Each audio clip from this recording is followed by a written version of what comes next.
The production is phenomenal, and the stars are equally phenomenal. So it's going to be tremendous. And I'm just happy to see it happen. It's really going to happen. After much controversy and speculation, what was hyped as the concert event of the decade had finally arrived.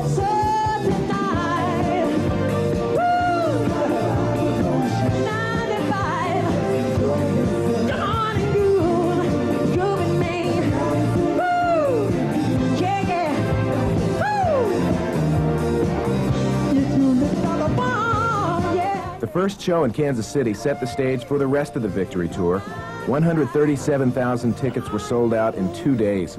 Despite concern over security problems, only 9 minor arrests were made. And as far as the fans were concerned... It's great!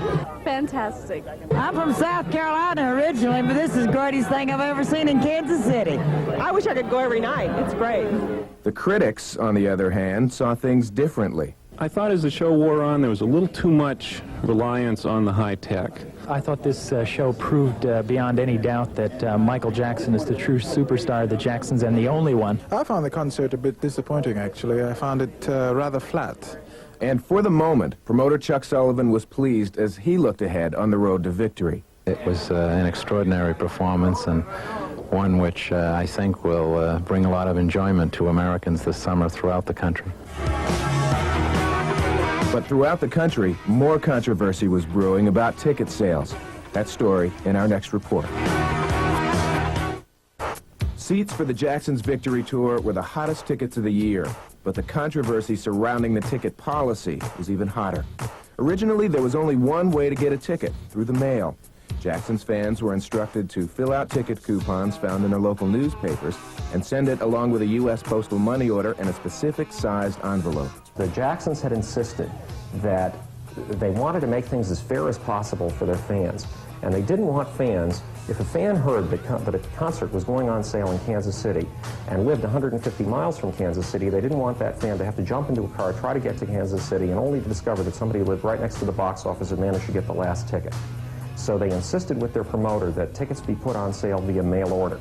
More controversy arose when tickets for the concerts were priced at $30 and fans were required to order 4 seats. No more, no less. They didn't want fans to have to pay $350 to a scalper, so they insisted that no one be able to buy more than 4 tickets.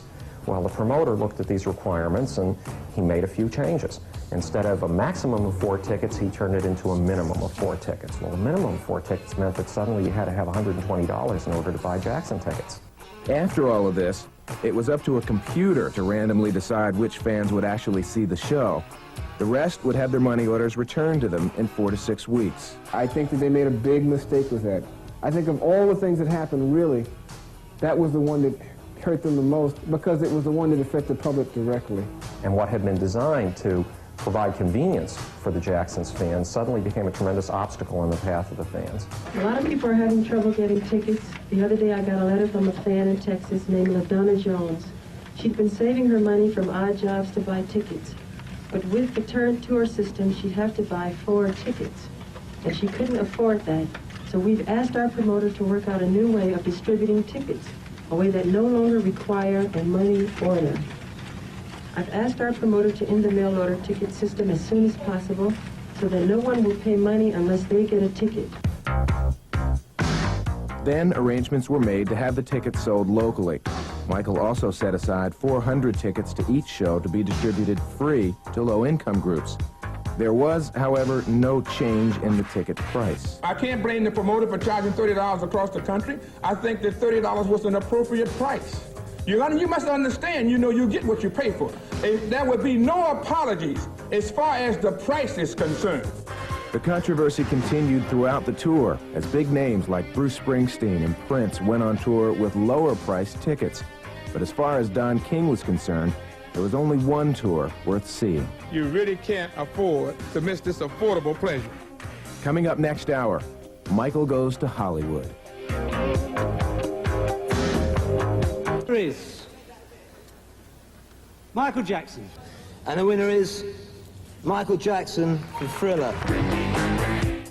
Michael received scores of honors in 1984, including a record 8 Grammys, 3 MTV Video Music Awards, and in Hollywood, his legend was engraved in stone.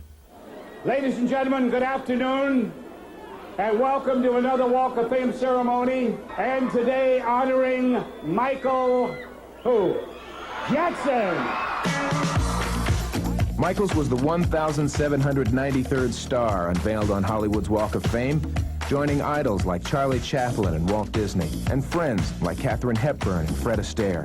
Michael's arrival in Hollywood set the stage for the controversial finale of the Jacksons' victory tour in Los Angeles. We'll have that story next. Brought a new concept to promotion. If I lose my money, give it back. He undertook a monumental promotion.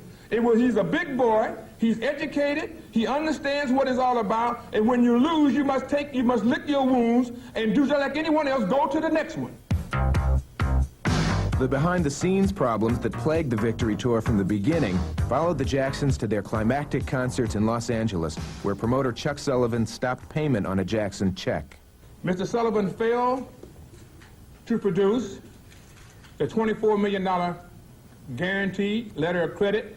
The Jacksons continued to go along with it regardless. We're telling you, yes, Chuck Sullivan did foul up some things, absolutely. I'm not going to go down the laundry list because I don't know all the answers, and I wish Chuck was here. But Chuck Sullivan said to say thank you, and to say thank you to Don King. Despite problems, Michael and his brothers set an attendance record by selling out Dodger Stadium 6 times in what was perhaps their final performance together. If they say why, tell them that it's human nature. Why does he do it that way? If they say why, tell them that it's human nature. Why does he do it that way?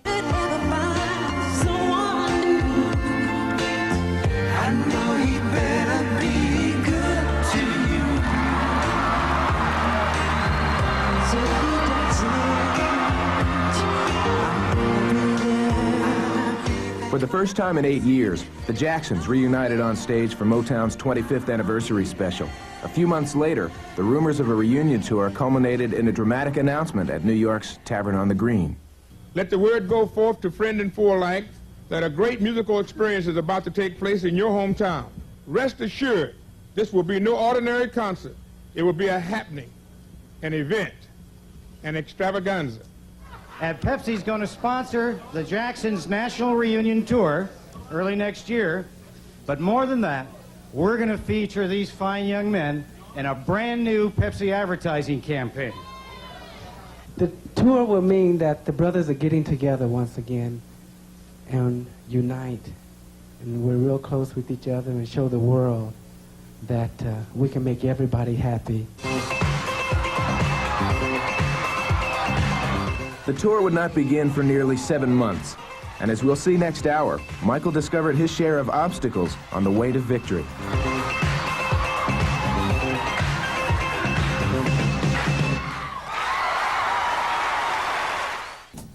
It seemed as though the victory tour was plagued